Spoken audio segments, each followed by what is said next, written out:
美国人现在也希望他们国家能够正常一些啊。为什么关税上上下下，经济是一个大问题？所以呢，大家就在问川普什么时候他会再出手？现在呢，他一再的喊话要跟习近平见面，两个人生日差1天，都是双子座的，又在讲了，我6月可以见哦，我有时间哦，欢迎来跟我举行高峰会，我不介意，生日的时候开趴一起都可以。但是对于习近平来讲，你去叫记者去问那个中国的外交部，他的讲法都是我没有任何的讯息可以提供给您，就是只有这几个字而已。所以呢，到底美国想要什么？他们现在想知道的是，川普你一定是要什么你才会来跟我讲嘛？那你哪有那么好心，真的只是要来找我喝茶？好，现在有一个讲法是说呢，美国要以牙还牙，传发现中国的船最多，所以现在呢说他们的海事监管机构呢要在美国的港口向中国的船东来征税，说这样子呢才能够以牙还牙。先前讲出了一个数字，叫做150万美元的费用，但实际真的开始会是怎么样不知道，只是已经有经济学家告诉你了，因为大部分的船真的都是中国制的，所以如果你要这么做的话，你的煤炭要不要靠船运啊？你的农产品进出口要不要靠船啊？那你这有可能会对于这些市场，还有的就是你的货运，还有就是你的物流、贸易商，都会造成非常严重的影响。而且呢，现在另一个关税的风险是什么？铜制品。好，因为钢跟铝之后，他又点名了铜嘛。那现在铜呢，他们说还要再看看要如何来制定税率。这一段时间的空窗期，因为被点名了，所以呢就发现了美国的港口呢很有可能会被大量的铜给淹没。那国际间呢，比如说 Bloomberg 他们就会比较担心，说会不会大家因为现在铜的价钱在美国可能他们急需要货会比较高一些，那会不会所有的船通通都去了美国？那会造成其他比如说中国啊这种高需求铜的国家会面临干涸呢？但中国其实呢在之前几年也开始跟秘鲁啊等等开始进了一些铜矿，所以这一些呢都要看看后续美国他们的一个动作，确实引发的就是市场上面蛮强大的一些反应。比如说现在欧盟他们就提议要削减15%的钢铁进口配额，要应对的就是美国的关税，还有的就是干邑业啊，就是呢他们这些进口酒啊，真的是双关税。原因是本来他们就有对中国来进行关税，对吧？结果现在美国又要对他计关税，那他就双关税了，没办法了。外长要27号到中方访问，希望呢能缓解一下欧中的关系。川普可能比较讲不通，中国也许比较理性一些。那主要呢要对中这边来对话，就是因为他们的干邑业对华出口呢4个月是已经降了有60%，所以你就可以很明显的看到关税对于中国市场上面它非常明显的一个取向跟影响。那另一个部分是什么？是如果再这样关税下去的话 ，UCLA 也经济预报中心告诉你，衰退那个很可怕的 R 字 recession 又回来了，说第一次他们发了一个衰退警报，而且呢时间点就在未来1-2年内。那你会说啦，如果现在呢比如说关税会造成高通膨嘛，那是不是我们可以降息呢？因为关税高通膨降息好像就是不可能的事情，所以鲍尔就说啦，你关税你要好好的管控，不然你真的会拖累经济。所以高通膨跟降息没关系，是你关税才有关系。但这个讲法，你认为川普听得进去吗？当然，他本来就没有很喜欢鲍尔啊。他现在告诉你了 ，Fed 你最好要降息。虽然讲的是你最好要降息，可是感觉上面那就是一个很直接的命令，因为它降息呢是用英文的大写字来强调你最好要降息。川普这样讲了，会不会下一次真的对于鲍尔就会更加直接一些？我们想请教一下亮哥，您会怎么样来看？好，川普呢现在基本上关税还是拿在手上，没有放到桌子上。那您怎么样来看？他想要跟习近平见面，又再一次喊了6月。要习近平先去美国访问，我觉得是不可能的啦。因为中国的做法就是稳扎稳打，他们就希望高峰会就是要有一个好的成绩单嘛，所以一定是商务部、财政部这些人要先见面的啦。不可能像川普这样临时发想啊！而且讲白了啦，2017习近平也去了海湖山庄啊。对。2018贸易战就开始了。那个时候很好。所以我认为中国大陆是在观察2个东西啦。第一个就是川普到底要干什么？看不出来，因为他现在有点像方唐镜啊，一下跳进去，一下跳出来，也不知道他的真正目的是什么。那第二个就是中国也想知道我可以得到什么。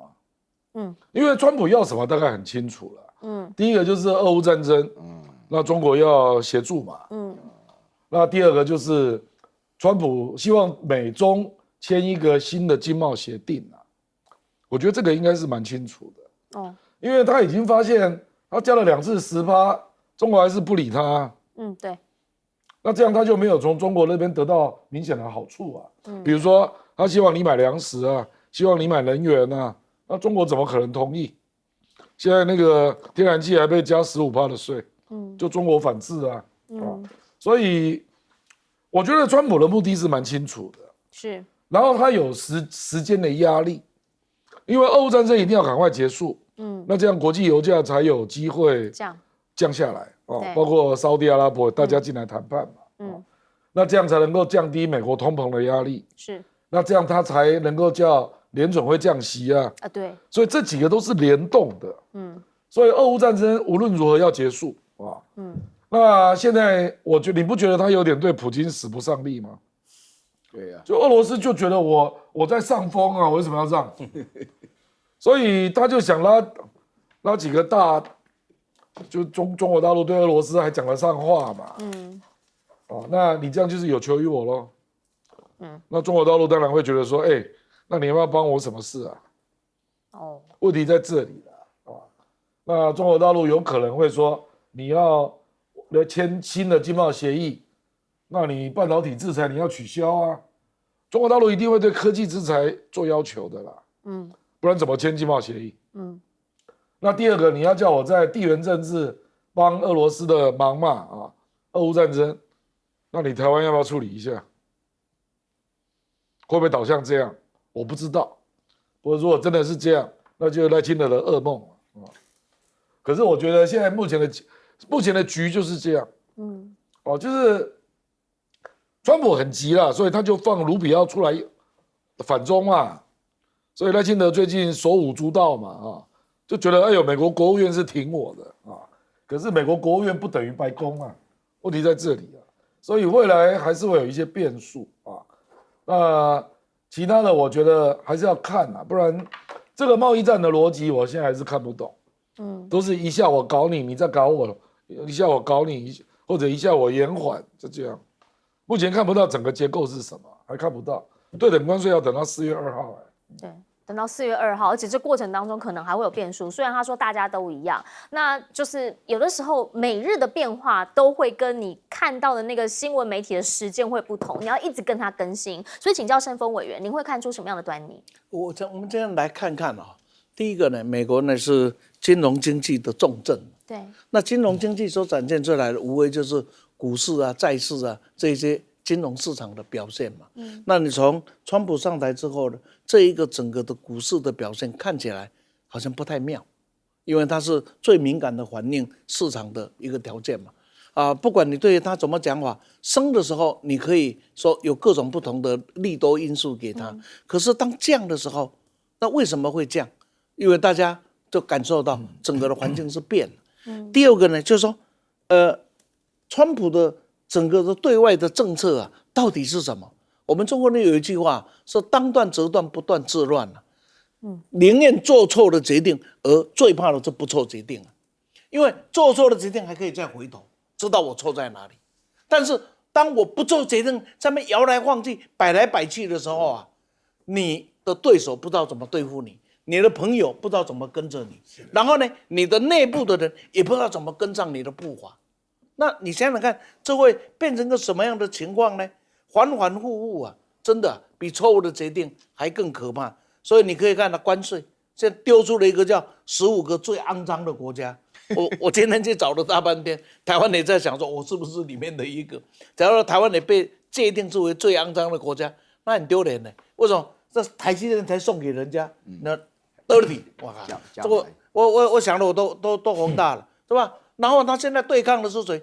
现在压力遭受最大的不是中国是他的盟友，他长期的上下的盟友，一个加拿大，一个墨西哥这两个现在简直他跟莫雷西，然后加拿大跟美国，那本来就是巴蒂，从来没有感觉有一天他们会吵架这全世界最好的边界嘛，是没有边界的边界嘛，是吧？我们到美国到加拿大拿个晃护照晃一晃，看一下就过去了，这么样的一个地方，结果现在搞得怎么样子？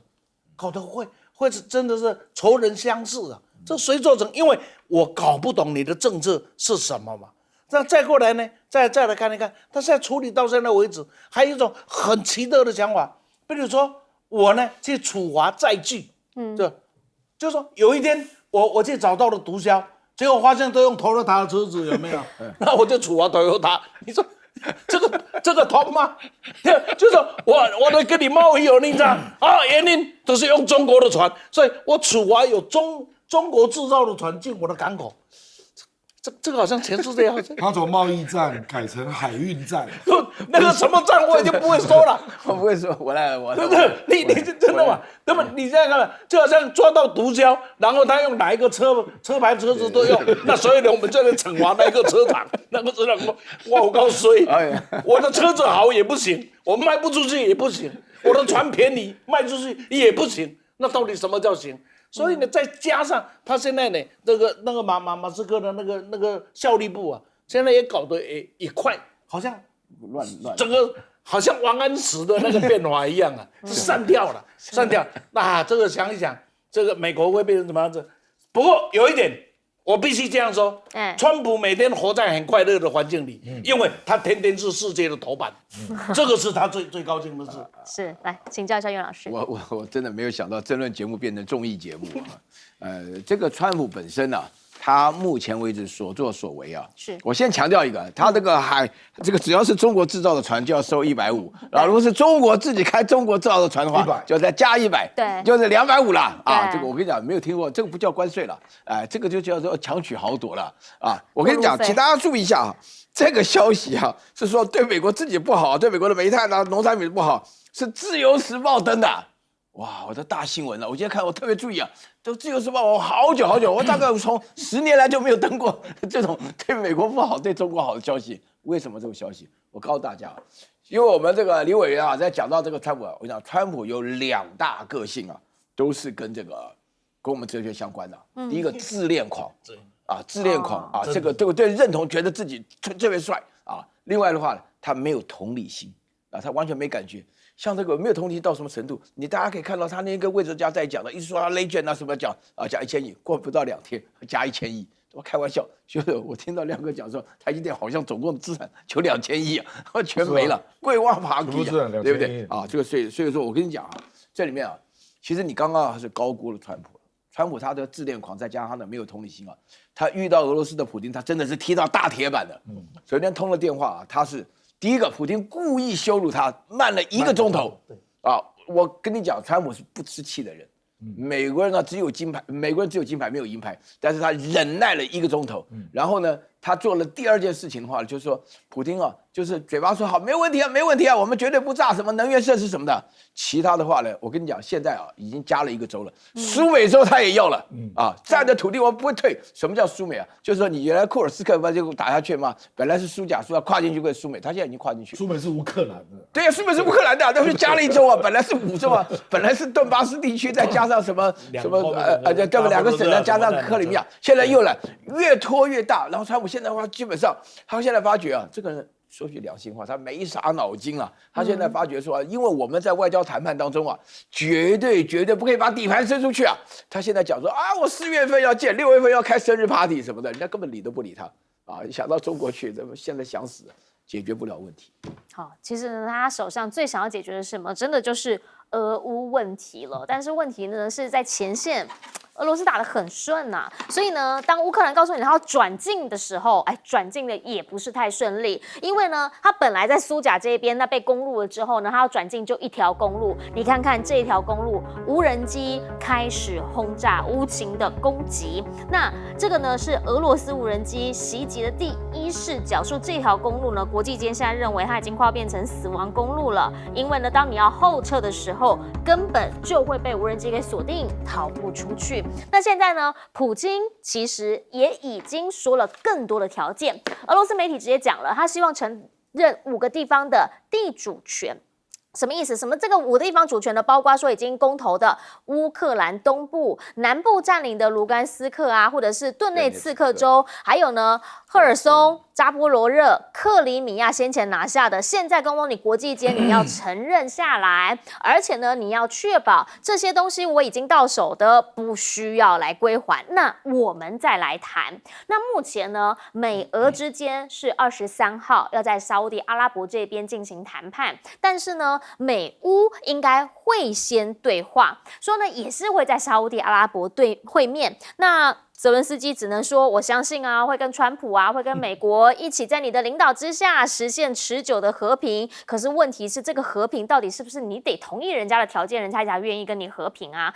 俄方甚至直接讲啦，说我们2国的领导人是可以直接面对来协商的。只是这一切都是有前提的情况之下，我们的普京才会出来。那路透呢就直接告诉你了，说基本上现在呢，欧洲这边是已经要联手应对俄罗斯的威胁了。那这样子的一些，比如说单位啦、跨部门单位，现在说在川普上任之后已经停止运作，那是不是就代表着？基本上，川普现在因为他认为他要释出橄榄枝嘛，所以呢，他就没有要再跟欧盟啊、再跟北约这些人站在一起了吗？川普目前的困境就是，你其实要施压普丁也不是，那不施压普丁好像也不是，毕竟他们现在都已经讲得很好了嘛，两边还要办什么冰球比赛了嘛，哈，现在呢两边都要促成和平了嘛。那如果讲到这样的话，到底谁才是能够笑到最后，拿到你想要的那一些筹码呢？现在在欧洲，其实他们也面临了一些困境，毕竟大家想的其实不太一样，要靠自己不靠美国，所以德国呢，他们军援要在额外的拨款30亿欧元去援助乌克兰，但是他们的经济状况确实不好吧？传说奥迪撑不住了，一个厂呢就要裁7500人，占全球员工总数的8%。这里面当然很多经济的困境啊，或者是雪上加霜。其实问题是来自于美国的关税威胁。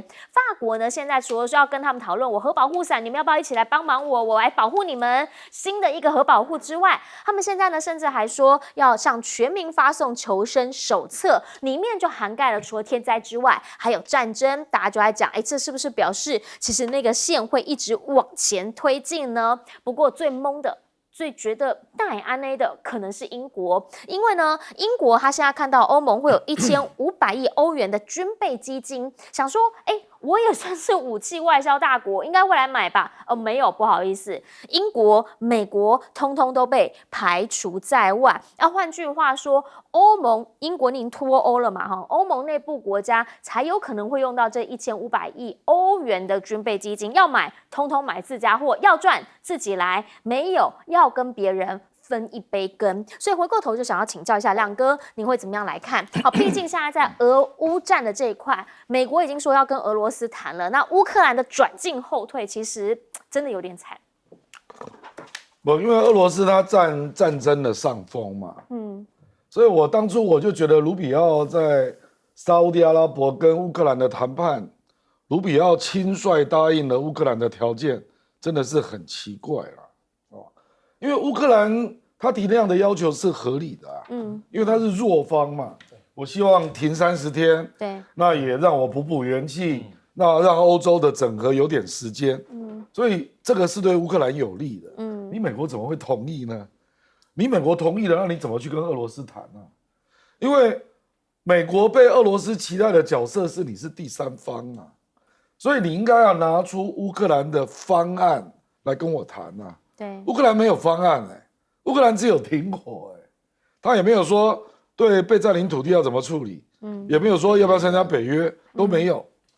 所以我就觉得卢比奥真的是一个很没有经验的人啊，哦，你怎么会谈成这样呢？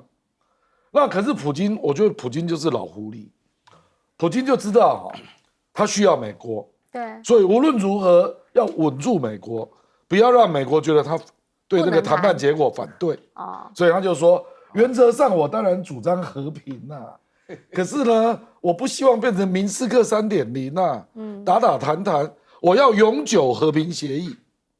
他第一句话就这样踩死了，对，然后他接下来就讲，我们那个能源设施可以不要打，是让能源设施不打，对俄罗斯比较有利对，因为乌克兰做突袭嘛，他已经没有办法正规作战了，所以都是派那个敢死队跑到俄罗斯的内部做突袭，所以不打能源设施其实是对俄罗斯有利那结果川普说好啊，这老狐狸啊，那结果他还是偷偷在前进，对，苏甲打完了，又进入要打苏美目前就是这样啊，然后你看他那个拉夫洛夫的外长，他也不愿意见卢比奥，他知道见卢比奥没有用，他说我们要保持跟美国的沟通，那我会打电话给川普啦，就这样啊，结果真的川普来让他等了1个小时，对，那川普还非等不可，因为他真的很想结束俄乌战争，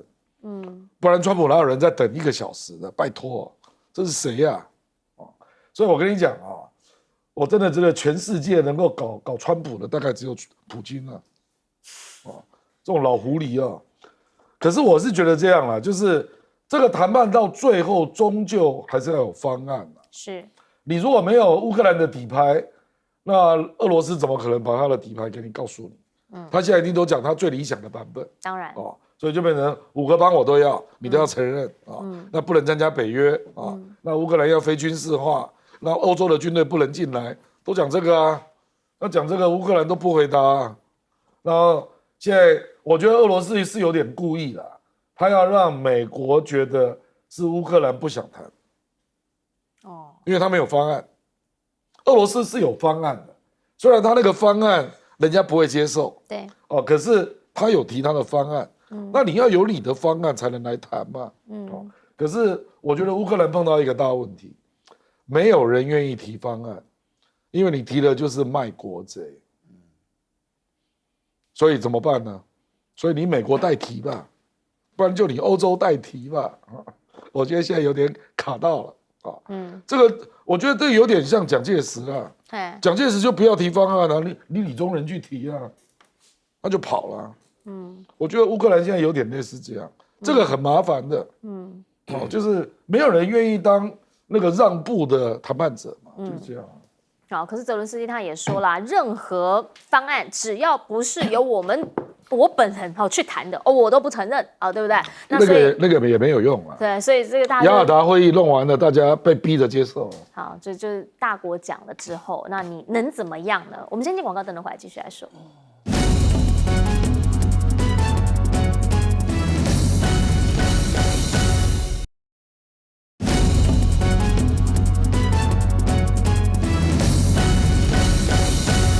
好，欢迎回来。我们在讲俄乌战争，目前前线的变化，其实跟原本想的可能已经又不一样了。来，请教顺峰老师。这样子这个是一个悲剧这个悲剧你可以看得出来，俄罗斯现在是进攻中要代价，对，他是从进攻去要东西，对，然后这边呢想要妥协来求和，这一场输赢已经出来了嘛，一个是用妥协求和，一个是进攻要东西。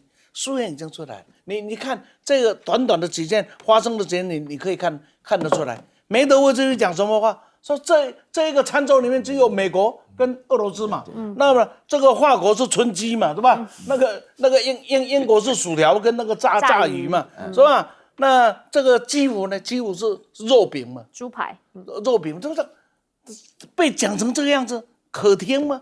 然后就是晾着你一个钟头在那边等我电话嘛。我呢？我在干什么？我在演讲嘛。对，这个时间国际上早就不可以这样子了嘛。很烂的一个场。不是，他一塌糊涂啊。那我们来想想看，为什么是这样子？你可以看嘛，战场上现在俄罗斯是士气高昂嘛，因为他是乘胜在追击嘛。你说现在乌克兰军队会有士气吗？不会有士气。他要乌克兰要靠外援才有军备啊，俄罗斯的军备是靠自己啊。战争最重要的粮食跟能源，它不缺啊，你的粮食能源都有困难了，就怎么去打下去呢？然后呢，好，下面有很多的这个欧盟的国家啊，我们挺你，我们要进场。那这边说有核威吓嘛，大家点起啊？怎么打呢？政治态度上，普丁现在是最被支持的这个俄罗斯总统嘛。那美国呢，自己本身是在叮叮咚咚嘛。然后欧洲的这些国家，哪一个是在稳定中的？都即使执政，大概我看除了意大利以外，我看也都是叮叮咚咚啊。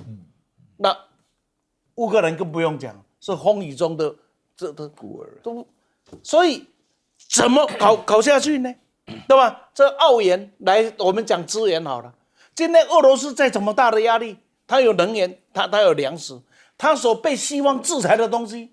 有一个叫背靠队的朋友，全部可以供应，对吧？那你呢？你什么有呢？所以呢，在博弈里面，俄罗斯是主角啊。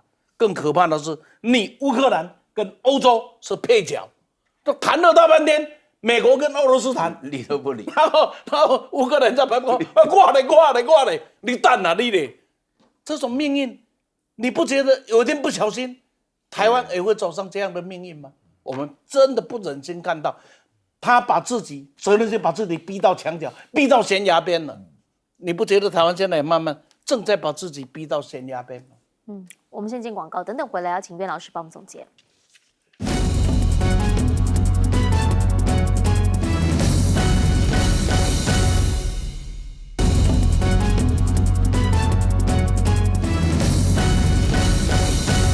节目最后要请苑老师总结。我稍微谈一下哈，这个题目当中的话，我谈一谈川普的斯拉夫情节啊。川普呢，他这个3个老婆当中有2个，一个是捷克人，另外一个是斯洛维尼亚人。现在这个梅拉尼亚是斯洛维尼亚人，这个他第一个情节。另外的话呢，他这个大女儿很漂亮的，叫伊凡卡。我们从小读这个小说都知道，伊凡就是俄罗斯的名字啊，这是第一点啊，就是川普他有斯拉夫情节，否则我真的是没有办法理解，就是美国人怎么选出一个总统谈判谈成这个样子啊，这真的是不能理解。然后另外的话呢，就川普本身的话呢，好几次破产都受到了这个俄罗斯的寡头的资金上的支援，这个是他的。然后第3个部分的话呢，就是他自己的话，在第1任的时候，不知道大家记不记得，他有个通俄门呐，通俄门当中，他跟普丁关系非常好，他在俄罗斯办过好几次选美啊，对不对？他自己本身来讲的话，那这些情节的话，一讲的话就讲通了。就是说现在的话呢，首先最惨的就是乌克兰。乌克兰惨呢？乌克兰惨并不是泽连斯基一个人惨，泽连斯基倒是方向明确，就是拼到底啊！但是这个本来乌克兰的话呢，就是说是川普是希望叫泽连斯基自己赶快乌克兰自己选举啊什么把他换掉啊，那个就是扎卢日内啊是这个大家声望比他高的，但是扎卢内的话呢不敢选了。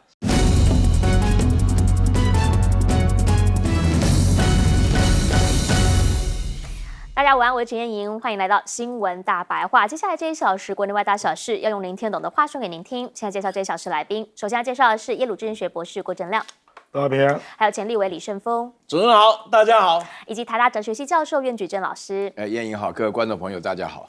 好，一开始要先带你来看到的是国际间很多人在关心他现在人还好吗？这个是已经到了菲律宾这个荷兰海牙法庭 ICC 这边的杜特地，因为呢，大家现在看到他好像身体有微恙，大家就想问当时到底他是怎么被抓走的？结果呢，他们 ICC 的文件揭露了，是菲律宾政府配合这个逮捕令，策划去抓杜特地的。好，本来呢，政府官员都一直讲说啊，我怎么会知道啊？那个是国际间的事情，结果现在人家自己国际刑事法院的文件就讲了，你们根本就有跟我们先磋商过，然后配合我们来做逮捕的嘛。那所以呢，到底算不算是政治上面的一种斗争？小马可是之前跟大家讲，这跟政治没有关系，但现在他们的总统府跳出来说了，逮捕杜特地不是为了转移视线的手段。好，因为呢，这个杜特地的儿子就跳出来讲说，你们根本动机就可以，因为现在在审预算，现在很多人对你的政府提出质疑，你们才会出这种烂招啊。这个是小杜特地呢，他认为这根本就是来危害他爸爸的。同时呢，他们也有人在讲说，他身边到底有没有叛徒啊？去香港那个团队到底有没有叛徒？不知道这个人是谁，因为毕竟呢，那个时候说要逮捕他的时候，他人是在香港，但他后来还是决定要回来菲律宾。到底为什么呢？因为当时呢，他回到菲律宾之后，当天晚上马上就被送到海牙去了。他的女儿，也就是现在菲律宾的副总统莎拉呢，也马上就跟过去，但是没多久之后又回到菲律宾。好，原因是说呢，他爸爸跟他讲。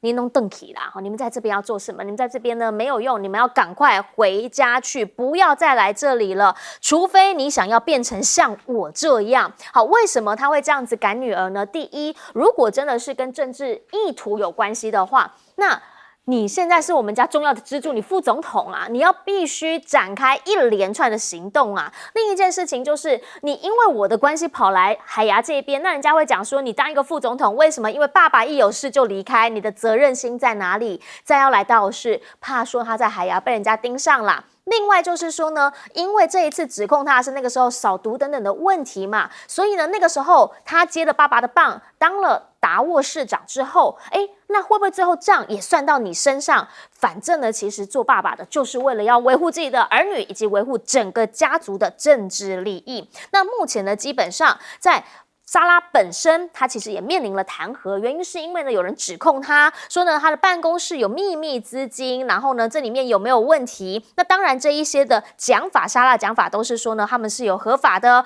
那这一切就要指责的人、指控的人提出确切的证据。不过呢，在民间其实现在有一种讲法，就是未来有可能针对的是什么？是警察还有官员呐。这是来自于国际刑事法庭的一个律师助理，他们讲说呢，干脆对这些小人物提起诉讼，也许呢，这个案情的观看的程度会不一样，层次会不同。而另一点则是什么呢？说网络上面呢有人在疯传说面临了5项的行政诉讼，只因为说呢你是不是逮捕杜特地，然后呢觉得说这一些其实不合理等等的，就这样子被清算，或者是呢被指责了吗？目前其实呢，在不同的城市有不同的政治氛围。在伊诺市这边呢，有人说去支持杜特地的蜡烛，但是呢，当地市长马上跳出来说，我们没有什么这样的仪式去支持杜特地。反正菲律宾目前就是分2派。好，可是即便这样，对外他们就一个目的而已。原因是因为呢，现在跟美国站在一起，那美日澳菲会变成另一个 squad， 另一个4方会谈，甚至呢要纳入印度还有韩国去抗衡中国。而且呢，因为现在还是要抗中嘛，所以呢，他们在中国领事馆前面呢就示威，要求要赔偿南海生态破坏的损失。以后呢，他们也要去南海这边做科学研究啊，或者他们也要去那边开演唱会啊，反正南海这件事情，他们持续在这个话题上面对中强硬了。请教一下亮哥，您会怎么样来看？好，原因是因为呢，目前杜特地他的讲法就是孩子们通通回去国内，为他来做奋斗，主持正义。但是当时怎么被抓走的？原来小马可是政府是有配合的嘛？因为2019国际刑事法院要来调查。杜特地就宣布退出国际刑事法院啊，对，那他是2022下台嘛，可是你不要忘了，杜特地卸任的时候，民调是81%，是菲律宾有史以来最高的啊。那第2名罗莫斯才65%，所以你就知道杜特地的民间声望是非常高的。那小马可是上台也没有回去国际刑事法院，没有可是他配合调查，所以这次搜证就是得到菲律宾警方的配合嘛，所以才下了逮捕令啊。可是问题是，国际刑事法院这个做法是有问题的。你哪有那么大的权力啊？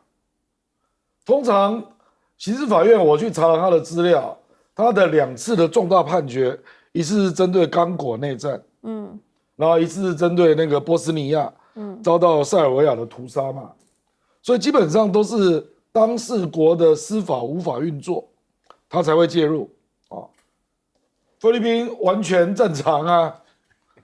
杜特地这种案子为什么不能够由菲律宾所属的那个刑事法院来管辖？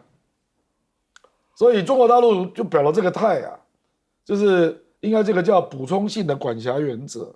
就国际法院只有在补充性的时候，就是当事国没有办法有司法的作为，你才作为补充性的，你不可以越权呐。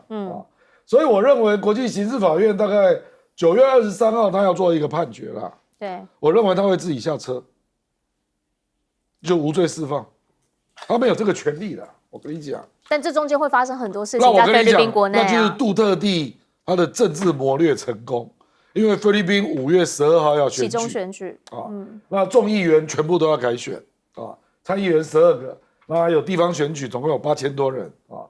小马可是因为这件事，民调跌到20啊，杜特地现在民调是47，所以我跟你讲，这个是杜特地所属政党的重大利多啊。所以我说菲律宾的政治啊，你不要从法律去讨论啊，它跟本国很像啊。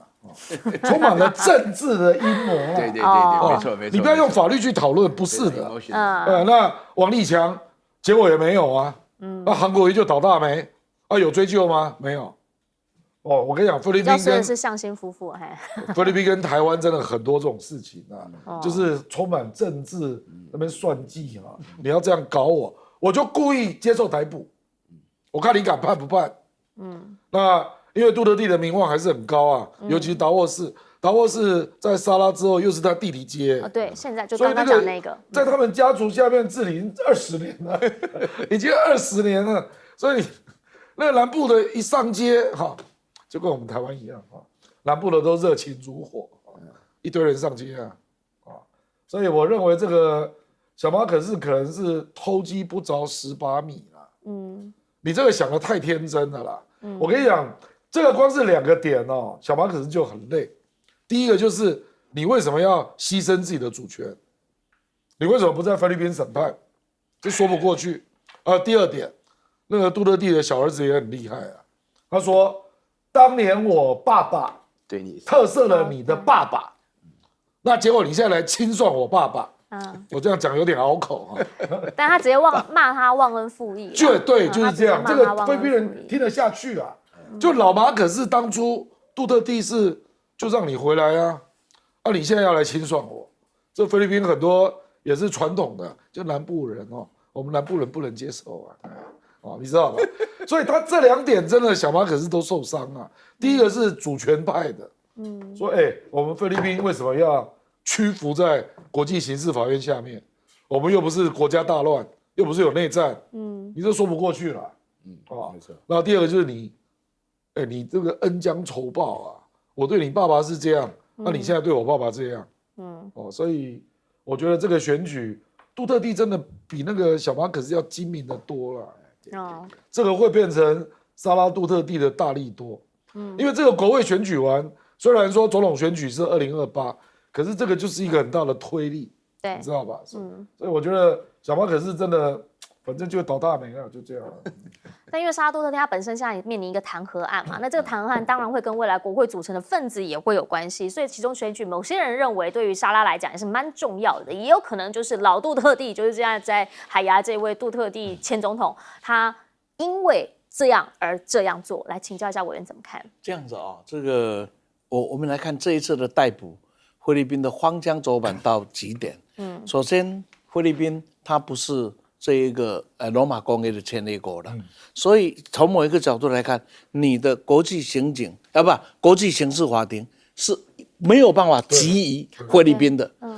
因此呢，你要把这一个人要从菲律宾抓走，他除非最大的机构说这个杜特地跑到一个他这一个国际刑事法庭可以要叫做抓人的地方。那你到了不能抓呢怎么办呢？所以这一个方法，那就是我菲律宾政府来协助把它给交出去嘛。那现在这一个问题来了，这一架飞机就直接停在哪里？停在菲律宾。然后呢，菲律宾政府把自己的前总统抓上了这国际刑事法庭的飞机，然后飞走。那站在菲律宾的角度来看，你的主权是什么玩意儿？你想想，你要轻易想出这一幕。假若今天杜特地的被遣送是源于他的司法体系决定逮捕了杜特地，然后按照法律的程序，最后裁决要交给国际刑事法庭。那或许这个故事还勉强搭起来，可是下面一个问题来了，那你的国家都可以做裁决了，干嘛还交给国际刑事法庭呢？你看，这个是左尾不对，右尾不对，可以这么搞的，大概只有赖伦斯基以外啊，大家找不到第二个人。这除了台湾现在在搞罢免，这种你想不通的事嘛？哎，执政党在罢免在野党，的嘛，这我真佩服他到极点了。好，再过来呢，菲律宾呢，查到说用这个理由去找沙拉，有没有？那真的是凯撒沙拉了，我不骗你。菲律宾哪一个政治人物经得起检查的？至少我跟菲律宾的一些过去的交往了解里面，能经得起检查的只有2个，一个还没出生，一个是死掉的，大概这2个。而且理由是赌资哦，对啊，还不是贪污哦。天哪，这个，所以这个东西啦，它将来会付出蛮大的一个代价啊。这个马克思绝对会付出一个代价，因为他玩了这一个，让所有的对法律稍微有一点常识的人不以为然，就是我们讲的中上选民呢会不以为然，然后情感的角度来看呢，那更不以为然了。所以你看了他的两个孩子啊，这个莎拉就纯粹从主权的角度跟你谈这个问题，然后呢，他的儿子啊就纯粹从情理的角度跟你谈，说你爸贪了100亿美金，根本逃跑绕跑死在国外，我爸还让他荣归故里，对，那你今天来把我爸给抓到国外去，这什么道理啊？对，那什么时候会释放？我看不用等到判决了。刚刚提了，比如说波斯尼亚的那个案子，他是死在狱中，最后就判决无罪啊。对，是判决无罪耶。啊，那刚果那个案子也这样，在6月份判决有罪，然后没有几天上诉法庭啊，又判决他无罪啊。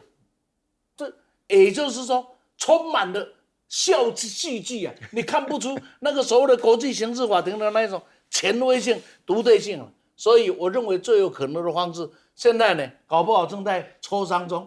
快让他保外就医，有没有可能？非常有可能啊。然后呢，杜特地说我不走，等你判决再走。会不会我所有的事都因为菲律宾你是一个很奇特的国家，我将把我的一个亲身经历讲给各位听。这以前呢，到菲律宾去靶场去打靶。那靶场后面就有那个警官啊，他都在保护那个靶场嘛。那看我们打得很有兴趣啊。你知道那个警官怎么讲呢？他说：“你要不要？我这个帽徽很漂亮，可以卖给你。这警察帽徽。”我说我不要。他说：“那我的什么可以卖给你？”到了最后把手枪拔出来说：“这个你要我也可以卖给你。”你的亲身经历，对，绝无虚言。不是他这个讲的太真了，他刚刚拔手枪的时候也摸了摸我，他这个可以卖，所以是一个什么样的国家？包含你知道为什么我们现在讲什么绿电要从菲律宾搞过来？这里面的故事啊，所有台湾的黑道最好的地方就是菲律宾。逃亡的第一首选，不是中国大陆啊，中国大陆会被送回来啊，就菲律宾。然后所有台湾的枪支主要的来源在哪里？菲律宾。对，是什么样的一个国家？还有以前那个移民被抓有没有？那个一面被抓，一面就去谈条件拉回来，所以以前会被打死，就是因为条件都没弄好的。是这样的菲律宾的国家，所以各位就把它当做一场戏看，但是千万不要台湾有一天变成菲律宾了。但是因为其实，在国际间，大家看的就是，毕竟它应该还是一个法治国家嘛。那所以呢，基本上他们内部有很多检察官对于这一次把人送出去，其实是有意见的。为什么不留在菲律宾这边？我们也可以来做这一些相关的审理。但大家看的是最后更多的国外的因素，原因是因为大家会问，背后真的有没有其他的势力介入？又或者是呢，菲律宾现在在南海这边持续抗中，然后呢又讲说是美日澳菲这新的 squad 还要加谁？还要加印度，还要加韩国来对抗中国。大家就会想问，所以小马可是现在还是跟美国走得近一些？请教苑老师。我觉得非常奇怪，我原来认知的四方会谈里面是没有菲律宾，是有印度的，现在变成倒过来了，说菲律宾准许印度跟韩国加进来，那这不要这个挂的话加了 S。是代表什么呢？我搞不懂，挂的本来就是四方的意思嘛，对不对？对啊，就这里头但是我实在是忍不住要讲一讲，因为刚刚大家把杜特地被这个带到这个 ICC 里面讲成笑话片，我增加3个笑话了哈。首先的话呢，第一个的话就是杜特地那个时候他被抓的过程，我觉得这个根本就是一场杜特地的造势大会啊！其实基本上讲起来，大家要了解菲律宾人的本身的性格的话，就这个国家基本上是有一点那种无政府状态，你知道？你那个渔民到那边话，一个小兵都敢把你船长干掉，他这个是非常凶狠的啊！就是说，那个杜特地被抓的话呢，这个国际刑事法院啊，自己人都吓了一跳，这么容易就过来了啊！他自己都讲不晓得他们的这个的管辖权会到这种地步啊！这个是第一点，他自己都吓一跳。所以这里头的话，然后第二个点的话呢，我觉得那个杜特地坐的那个飞机啊。好像是私人飞机啊！从头到尾那个沙拉还抱怨那个sandwich好像不够吃啊，被抓上这个样子啊！所以沙拉另外讲就讲到主权的问题，然后另外的话呢，就是说整个这个民众啊，尤其菲律宾民众，我每次都要强调这个观念，这个菲律宾在海外的人数多到菲律宾是这个最棒的家佣啊！哇，又会英文，又做什么事，又肯负责什么哇！他们送回来钱很多，那到了海牙门口，哇，几百人呢、啊！我跟你讲，你在台湾的，你这个赖连司机啊，他不管到哪去都不可能有这么多人在声援他啊。这个菲律宾这个情况下，所以说，因为这个我感觉上啊，就是这里面我觉得不得不怀疑啊，小马可是听了原来的宗主国告诉他啊，要把杜特地抓起来，因为美国对于杜特地很反感。那杜特地曾经骂过那个奥巴马总统。就是什么 son of a BB 啊，就是这种。不要讲，不能讲，我讲 BB 啊，对不对？那 BB 就是纳坦雅胡了，就是说他最主要讲，不要再讲了，好，来您说，是，就我的意思就是说是这个是美国本身来讲的话要制造，没想到这完了小马可是就演了，小马可是演得很认真的，你知道吗？杜特地被抓的时候，马尼拉有7000个警察。抓一个自己愿意上手铐的人7000个，那么另外7000个根本都没做事情，这不好笑吗？对不对？他自己就上了飞机，而且从头到尾啊，就像你讲的，他也不愿意回来。你其实ICC 已经讲了好几次说，这个他没有这个管辖权，这个英文叫 jurisdiction， 他本身来讲的话就没有到这个地方，人家也不愿意惹这个麻烦。那现在的话呢，在海牙也在抗议，然后这个莎拉一下子哭啦，那个爸爸啊，本身呢，那就爸爸你回去吧，不要再来了。那个儿子也在讲说，哎呀，你对不起我家里啊，你爸爸都帮你埋了，现在把我爸爸埋到海牙去了，就是讲了一大堆的话。